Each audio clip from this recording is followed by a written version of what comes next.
Hello and welcome to a very sunny edition of the Goal Difference podcast after both of our teams have won. But somehow, I'm going to give you a spoiler alert here. We're not both in the sunniest of moods. So let's unpack that today. I am joined, as usual, by my darling twin, Alex Roberts, who is an Arsenal fan, and I, obviously, a Liverpool fan, Lola. We are going to talk about the big game of the weekend, Arsenal beating Chelsea at home on Sunday. We are going to talk about Liverpool 5, West Ham 2, and we are going to talk about our deepest, darkest fears in a new segment called Twin Therapy. All to come on today's episode of The Goal Difference. Okay, Scarlet. I saw you directly, literally moments after the game, because you came to drop a bag off or pick up a bag at my house after the Arsenal Chelsea game on Sunday afternoon. And you were not jubilant. You certainly weren't bouncing. You didn't have that kind of defiant, narrative defining victory that I think you hoped for. What's your sort of takeaway from the weekend? How are you feeling? I mean, like you say, I think bigger picture is ultimately it is narrative defining to go and win two London derbies like that. Uh, and I think it makes our results against Brentford and Wolves just look all the more tantalizing, really, because in a way, if you were going to pick games where you thought you were going to get 6 points from and a game when you thought you were going to get a series of games where you're going to get 2 points, it would be the other way around. Obviously, paging Dr. Tottenham rubbishness aside. But yeah, I felt almost sickened. And I would say the only other time I felt that this season, and actually really ever before with Arsenal when we've won, is the Wolves game where we conceded late and then scored late, courtesy of two Owen goals. It's that thing where you almost feel dirty, like Yeah. celebrating because you either know you don't deserve it or it's come about and it's such a farcical way that it's just like dirty. It's like, Lola, what I imagine like post-nut clarity is. Is this that kind of podcast? But I think, Lola, what I felt was just, if we had not won that game, if Delap's bundled in equaliser from João Pedro's comic overhead kick had bundled in, That we would. wasn't comic. That was the only moment of genuine quality in the game. What about the deliveries from all set pieces, actually, Lola? But yeah, we would have deserved it. And what I couldn't understand about that game was not actually what we did up until the point of scoring our second goal. That was all right. I think in the first half, Chelsea probably for about 10 minutes messed us around with Cole Palmer's positioning. We figured it out. We'd grown into the game. We deserved our lead. We should have had more. Chelsea do what we do on corners. I hate watching it. They pin your goalie, they hurl bodies under the crossbar, and they whip in like this just absolutely tantalizing ball from Reece James on one side. I think they have a less good corner taker on the other side. I actually can't remember who it is. I think even they maybe took an outswinger. But it's awful and it's horrible to watch. And it means that they can get back into any game or they can win any game.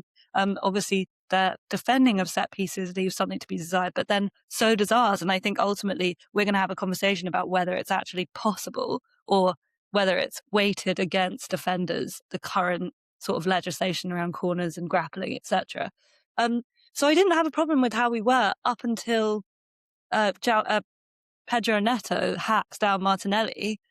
And then they went down to 10. And you think a champion, a Man City, presses home the advantage and destroys hope.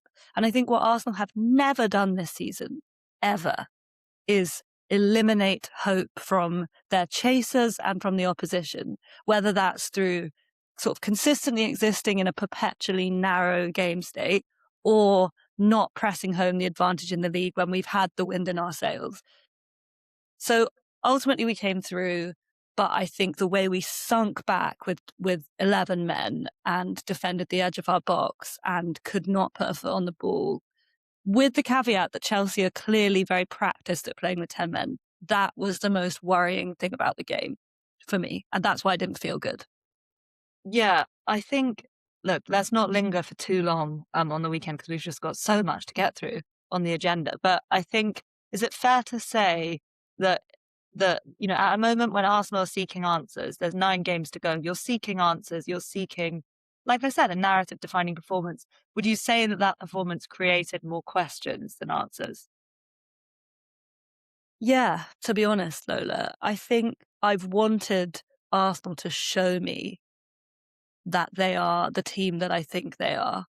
And I think what I'm grappling with is the fact that actually your team changes over the course of a season, depending on who's out on the pitch, depending on the level of fitness different players have. And I think controlling the ball and actually controlling the game is something that Arsenal have been lauded for, even ridiculed for, because, you know, the sort of evil version of Arteta is control, but nothing else. So yeah, I think my question, I think the question needs to be framed around the fact that actually Chelsea are a really good side. They are. And I I don't think, know about that. I don't know if you can confidently say that. And I think that that is actually probably the most important point in everything that we're saying. And it's a nice segue into how I'm feeling about my team too, is that there's questions across the division. There's questions about the style of play. And there's that classic, statement that's been bandied around all season, which is our question: are any fans actually happy? Apart from at one point, Sunderland fans were definitely happy, and Villa fans were definitely happy. But everybody else has had serious questions and hiccups and style of play problems. So I think, the fact that you and I can't even agree on whether Chelsea are a good team, because I don't think they are, but that's another podcast. I don't understand what. In fact, there is another podcast called "What's Really Going On at Chelsea," an episode of Odds Law that you might want to check out, which I am the host of. But look, enough podcast plugs. Scarlett, I have a lot of questions arising from my team's performance on Saturday afternoon in what was a sunny but very, very cold Anfield. It was deceptive. It was an odd one. I did wear my sunglasses though, and I've got a very good record when I wear sunglasses at football matches. Like, I used to think that if I wore sunglasses, it was like too cool for school, and that meant the players wouldn't take it seriously. But no, I've broken that curse. So look, fire away. I know you've got some questions for me about that game. well, Lola, obviously I broke the long john curse on the weekend. I wasn't wearing my long johns because of the sunny weather, and we were able to win, albeit very, very bumpily. So maybe I should put my long johns back on. I think you Um, should. but yes, your trip to Anfield. Um, well, from the outside, Lola, 5-2 looks like a thrashing. Why did you come away and tell me that you didn't feel good? Well, the wonderful Rob Gutman, friend of the show, asked me on the gutter on Sunday. He said, "What does the manager have to do between now and May to convince you that he should be in charge at the beginning of next season?" And I think he wanted me to say something like win the Champions League or finish fourth convincingly and win the FA Cup. But actually, that's not how I feel.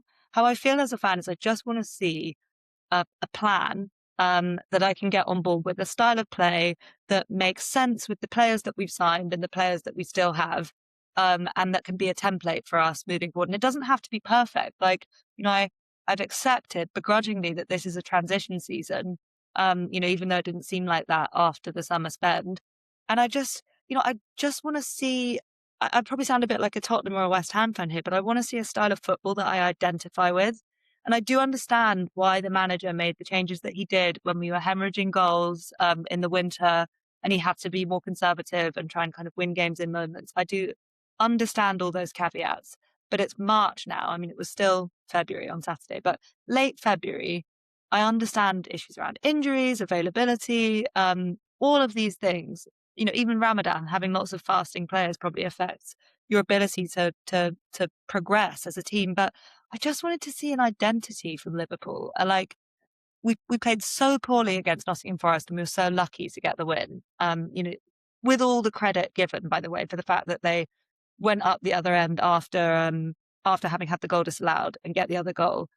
They showed plenty of guts, but I desperately wanted to, in the sunshine at Anfield against a poor West Ham side, whatever you want to say about the quality of some of their individuals, I wanted to see a performance that I could identify with and get excited about. And, there were 5 goals. I was out of my seat 5 times, but I just didn't feel like I understood what I was watching.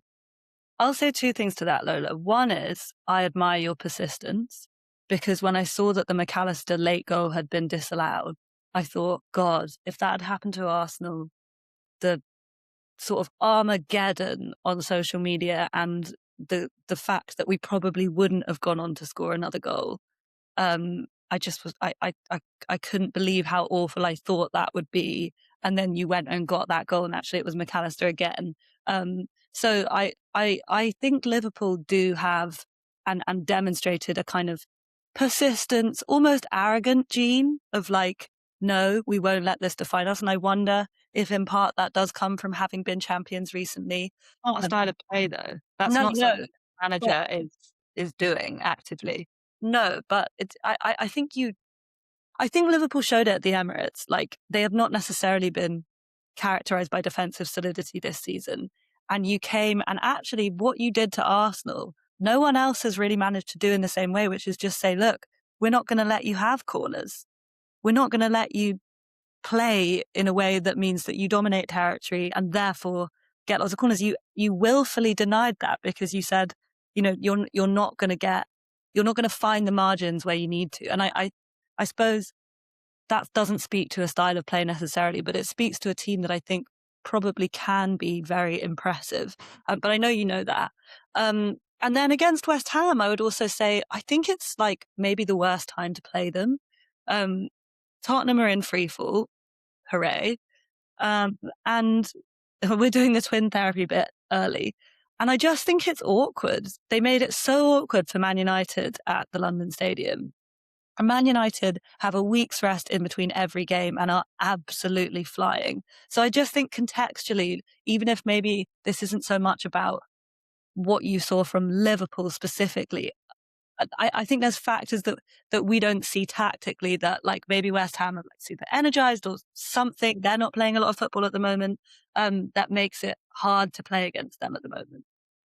Yeah, I mean, I suppose I felt exactly like that going in. And if you'd asked me what my fear was, it's that we were actually coming up against quite an informed West Ham side who'd made some sensible January signings, and players like Somerville in really good form. But the irony is they weren't hard to play against at all on Saturday. They coughed up a really soft opening goal, and they were very obliging on basically every set piece, which we'll come to in more detail on Liverpool's tactics around set pieces, and probably why I'm feeling so conflicted about this win. But I don't think they were particularly hard to play against, and they were both giving it everything. And they have difficult customers like Souček, Somerville, Bowen, who are always going to cause you problems. But then the moments at which they conceded the goals, their game management, the risks they were taking, that didn't feel like a team that was hard to play against. So I think you couldn't have asked for a team that was more accommodating, really. And then I think there's a deeper tension with the manager around players that he continues to select that haven't been playing well. And you know about my issues with Cody Gakpo. I find it really hard because he gets so much stick, and I don't think he deserves it, because we had a long discussion about this. He shouldn't be £200,000 a week starter at a team challenging for the title and the Champions League. He should be a brilliant option in a team challenging for the title and the Champions League, which is exactly what was last season. Lola, what was the guy around you saying about Gakpo? He was just like, so I actually had to say, I was at the game with Mum, and I had to say to her, because she was getting really, really upset with this guy, and I had to say to her, like, we don't know what's going on in his life, why he's behaving like this, but he was exploding in frustration at everything Gakpo did. He screamed, get him off, get him off. And then obviously, a couple of minutes later, Gakpo bundles it in very Gakpo fashion. But even the goal was frustrating, Scarlet, because he took the shot when there were two defenders in front of him, and it got blocked, and he got a lucky ricochet. But anyway, I digress a bit to say that I think one of the reasons why it doesn't feel like a very clean victory is because he waited quite a long time to make any changes, the manager. He doesn't make any changes until the 73rd minute. And then, of course, brings on Rio Ngumoha to a massive acclaim around Anfield after Rio's heroics away at the City ground. And then Rio was, and Frimpong actually, absolute bright sparks. I understand why Frimpong didn't start. He's coming back from injury, but joyful joyful to watch, like explosive pace and skill, intent. And it makes you realize, like, you know, there's no jeopardy for a player like Gakpo because he knows he's not going to get dropped for Rio Ngumoha. So I think that is where the root of some of my frustration lies, is there's a lot of things that are just ticking along. And yes, look, 6 wins in 7. Would I have snapped your hand off for that a few months ago? Yes. But I'm just not feeling in love with the team and like we're progressing to something together. I feel like we're sort of limping along in spite of ourselves because other people like Manchester United, Chelsea and Aston Villa aren't very good. So, yeah, Lola, what I would say to that is just that I really understand, watching players who you feel are sort of running up against brick walls. I think Martinelli is definitely someone who does that or appears to be doing that for Arsenal. And then you do have this like real hunger for freshness. And I would say last season that was kind of represented by someone like Ethan Nwaneri. This season, I mean, he's been injured for a while, but Max Dowman. And these players come on and they look really like electric and capable of making something happen. But I do think it's worth remembering that the context of that is that they're coming into a game state where defenders are tired and also where players don't really know about them. Like, I think if you look at the kind of transition from last season to this season for players like Lewis Skelly and Nwaneri, it's night and day in terms of their confidence levels, their achievement levels. So I think the youth like wildcard factor is definitely part of a tactical consideration. But I do think sometimes you just need your guys to go and take the bullets. And I feel that Slot probably thinks, okay, in a high level, important match, who do I trust? And of course you trust Cody Gakpo. Yeah, like Cody Gakpo's a senior international for the Netherlands. I think he's captained them. He captained PSV. This is not to denigrate Cody Gakpo as a footballer who I still absolutely think should be part of the squad next season. But I think it's just naive, or maybe naive's the wrong word because I'm sure Slot's considered it. Of course he's considered it, but it's ignorant to not see that part of what made Gakpo brilliant last season was Luis Diaz. Yes, they both like to cut inside on the left-hand side, but they're very different players. They're different profiles of players, and they helped each other both to have excellent seasons last season because when one wasn't working, you threw on the other one. And I think the thing with Rio is that actually, let's set Cody Gakpo aside for a second. Rio is just the opposite of what we have in our team at the moment. He's a player who's so direct, really, really quick over short distances and scary for fullbacks to deal with. It's like sometimes I think, him and Frimpong, if you're a opposition fullback, those are the players that you're like, oh, for fuck's sake. It's the same feeling I have when, Adama Traore comes off the bench, and I think it was 3-1, and me and Mum just went, oh, could do without that. Could really do without that. Yeah, but you also, sorry, you might say, okay, well, Cody Gakpo does the same thing every time he cuts inside, he shoots. I do think to us, sometimes it looks really simple and players look really stupid for doing the same thing over and over again. But obviously explosiveness and sort of the willingness to run at people, it can only take you so far. Martinelli, case in point, fantastically tenacious, fantastically explosive, but someone who I dread seeing in the lineup in an away game against a team that is just going to sit there because I know that he's not going to make progress. I know, but I'm not sure Arsenal Scarlet lack that profile of player. Like you've got Madueke, you can do that. Saka is not maybe the most like skillful in one-on-one situations, but certainly capable of beating his man.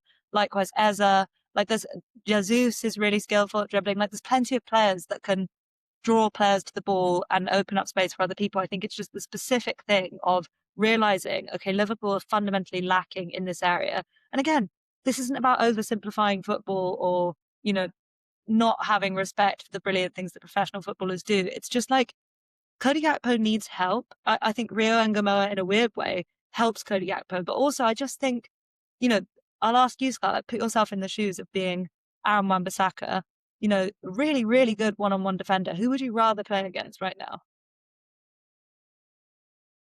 I very rarely put myself in the shoes of Aaron Wan-Bissaka, Lola.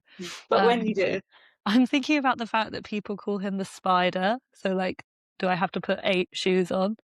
But Well, I see what you mean, but I still think I wouldn't want to face Cody Gakpo because my impression of Cody Gakpo is like I used to profile him like Kai Havertz, and that was wrong. I used to profile him like a versatile Allen Key who was an intelligent attacker, not necessarily blessed with outstanding physical traits, but like would end up in the right place at the right time. And part of me still thinks that. Part of me thinks if you took your eye off the ball for 1 second against Cody Gakpo, he would punish you and he would not feel ashamed of running into you 9 times out of 10. And on the 10th time, he would still do something. And that's the difference between young players and established professionals who have won things. Like, I'm But sure look, Rio Ngumoha is capable of brilliance. I but think look, I'd still we rather don't need face. to. We could spend too long talking about Cody Gakpo in a season where a lot of column inches have been written about him. But just one more thing that I would say is when Rio came on, couple of times he picks up really really nice spaces, and then obviously because he can beat men, he creates space for other people, which is something that exacerbates the fact that everything he looks like he does is brilliant. Mm. But obviously, one brilliant thing he did do was, so I was in the upper Kenny, and people are going to slate me for this, but if you're trying to get the train home, the 543, you kind of, if you're getting the bus, we have done the scooter once before, but it was really stressful, so we stick to the bus. But you kind of have to leave like 88, 89 to beat the crowds to be in the bus queue. But anyway, I'm on my way down to leave from the upper Kenny, get to basically pitch level just in time to see Rio dance past like 3 West Ham players and manufacture a shooting opportunity. And when players do things like that, sometimes it reminds you that you haven't seen that for a really long time. So I just think at the moment, there's loads of things that are making his stock high, but probably most of all, the fact that in this Liverpool squad as things stand, he has a unique skill set. And I'm thinking he's probably going to get some minutes tonight and hopefully on Friday as well. So I'll shut up about Rio Ngumoha. Before we move on, can I just ask, why are all your stands like Nini, Upper Annie, Upper Kenny, like Lily? Why don't you have, like, it's so weird. You like have the clock end and the North Bank, but they're not real stands because the Emirates is just like a round bowl and everyone just like sits back in the padded seats in the bowl. Like the clue is in the name stand. People actually stand there. Lola, you haven't answered my question. Okay. Well, look, let's move on because we've been teasing all episode that we are going to talk about the set pieces. And we know, there's been plenty of talk about it in the last few days. So let's not go on for too long and go over old ground. But I think there are some pretty, and by the way, Liverpool are culpable in this too. We set some sort of new Premier League record for most games in a row scoring from a non-penalty set piece. So, set piece again, ole ole, except we were not seeing that because we're not proud of it, Scarlet. Um, but look, this is my team are just as guilty of it. This new meat wall tactic of like dumping players on top of the opposition goalkeeper, creating havoc, putting the ball under the crossbar, and we have profited from it.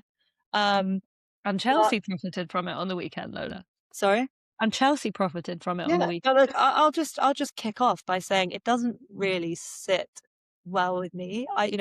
Now with the shoe being on the other foot a bit more in the sense that prior to New Year's Day, Liverpool were the worst team in the league on attacking set pieces, and since New Year's Day we've scored 9 and been the best. Obviously I've had a bit more experience of how it can work for you, but I think my fundamental takeaway is right now, as much as I wish it were not the case, Liverpool are not very good as a team. We have some excellent individuals, but as a team, just like I was saying, I don't really know the plan. We're not a very good team. And the set pieces are allowing us to build a platform into games that we wouldn't have won a couple of months ago. So a goal's a goal, a win's a win, and I'm delighted that we've won our last 3. And I head to Molineux tonight much more confident of getting the 3 points because of those set pieces. But it doesn't sit right with me because it doesn't really look like football to me. Like the wrestling in the penalty box just doesn't look like football. You've got Declan Rice with his arms around someone's neck, elbowing the ball away. You've got João Pedro's eyes bursting out of his head because Saliba's holding on to him so tightly. My team are doing it too, so this isn't just an anti-Arsenal thing. It just doesn't sit right with me. It's called the beautiful game, and this is very ugly football. Okay, so there's a lot that we can unpick this with, and I am not just like pro set piece because I'm pro Arsenal. What I am pro, though, is the fact that my club want to exploit every margin possible. Whether or not I think that what ultimately happens in the penalty box is fair towards the defending team is another thing. But Arsenal's and Liverpool's, whose wage bill, by the way, Liverpool's is higher, cannot ever compete with Man City's. They are rich clubs, but they cannot compete with the biggest and brightest in the world, must find any way they can to exert an advantage. And this is in Liverpool won titles without doing this. but listen, this is, which brings me on to my next point. This is in an era of unprecedented strength in the middle classes of the Premier League. That's what's happened this year. Brentford are effing brilliant. Fulham are good. On this podcast. Okay, Brentford are fucking brilliant. And horrible. It's horrible to play against them. Fulham are good. Sunderland are weirdly good. There's so many games that I'm terrified about going to the Amex, Lola. We'll talk about it in a minute. There's so many games that you don't want. And add to that the fact that you have said to me, this is not something that you don't mind me rehashing, that you think Liverpool benefited last season from the fact that people didn't necessarily see you as the threatening champions that you were, and and actually Arne Slot has said it, that Liverpool were afforded more space. So when you are in the box seat and everyone's coming for you, what are they going to do? They're going to do the thing that they think is most effective. They're picking their poison. What did Tottenham do? They did the other thing and we ran over 4-1. So all of which is to say, if that's the context you're operating in and you need something to pick the lock, Arsenal are clearly a good team because it's not just set pieces that have brought us to this point. It's set pieces that have enabled our good team to have the platform to go on and win games often. But that's just, the idea that the team sitting clear at the top of the Champions League phase, clear at the top of the Premier League Cup final, still in the FA Cup, would be an average team without set pieces. It's just. It is. That's the case. That's what the numbers suggest. But look, we have to move on. Because you need therapy. So do you, Lola. So, how does this work? Do you want me to start by asking how you are? So be like, Scarlet, you've come to join me on the therapy couch. I understand you have some concerns about the Amex. Can you pinpoint those for me and I will try and help you? Okay. So Scarlet, you've come to join me on the therapy couch. I understand you've got some concerns about the Amex. Would you like to share those concerns with me and I'll see if I can help you? Okay, so this is, Lola, a bit like the predictions game we played the other week where we imagined how things could go. And my fear about the Amex is that because Trossard had a bad game on the weekend, Martinelli will start on the left. And because Saka is being managed, there's a chance he doesn't start on the right. And when Madueke and Martinelli start in the same team without Martin Odegaard, who won't be with the squad because I'm hearing he's not fit, I just don't think there's enough ball control to control a game. I don't think there's enough retention in the team to be technically dominant in the way that we expect Arsenal to be. So I'm worried that Martinelli plays for a thankless 65 minutes and gets replaced too late by Trossard. We're looking for a goal. There's not enough impetus in the game. Brighton get something, either a draw or a win, because we've been really poor. I think when Eze plays in the midfield and you have kind of lower touch or less technically dominant wingers, it's much harder to dominate the game with the ball. So that's my fear. I hear you. Well, and Gyökeres, my lovely big lump. He's not technically dominant. Well, I do think that Brighton's form's been better in recent weeks than it was. But prior to their trip to Anfield, they were in terrible form, and they actually came out to the first 30 odd minutes. Played some really good football, but it was by far our most complete footballing performance that we put in against them to knock them out of the cup, and they just weren't very good. Plenty of endeavour, plenty of very Brighton-like traits, good technicians. I really like Diego Gomez. He scored another really good goal on the weekend. But basically, they're like a diluted version of Brighton. That's why you don't need to worry, because this isn't the previous iteration of Brighton that had such weapons, players that could really, really, really hurt you if you're anywhere off your best. They're not like that anymore. So for that reason, I think you know, I do understand your concerns and they are valid, but Brighton just aren't, they're not full throttle Brighton right now. Just one final concern for you, Lola. What Another, about that? What about that guy?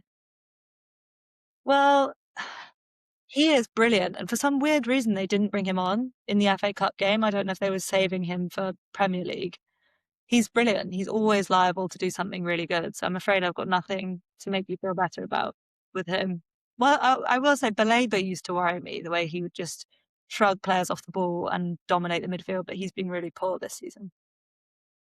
Thank you, Lola. I'm feeling much better. Okay, listeners, you're going to have to suspend your disbelief here because now Lola has joined my therapy couch. Proverbially speaking, of course. Lola, welcome. How are you feeling this week? Do you want to share your concerns with me? Scarlett, are you sure this isn't like trivializing people's mental health? No. um, Scarlett, I'm feeling good. You know, winning games definitely makes me feel more mentally well. Um, but look, this is Wolves week, and that could very quickly become, you know, not a good week. And I do think that of the bottom five clubs away from home, Wolves are probably the one you'd least like to play. Um, so I don't think it's going to be easy tonight. They've got absolutely nothing to lose, and they are playing with a sort of freedom. I'm really impressed actually with the way they've just kept going. Like, and they've kept going, and they've never really been beaten by a significant margin in any of their games except at home against Man United earlier in the season. But I'm impressed because they've been as good as down since December.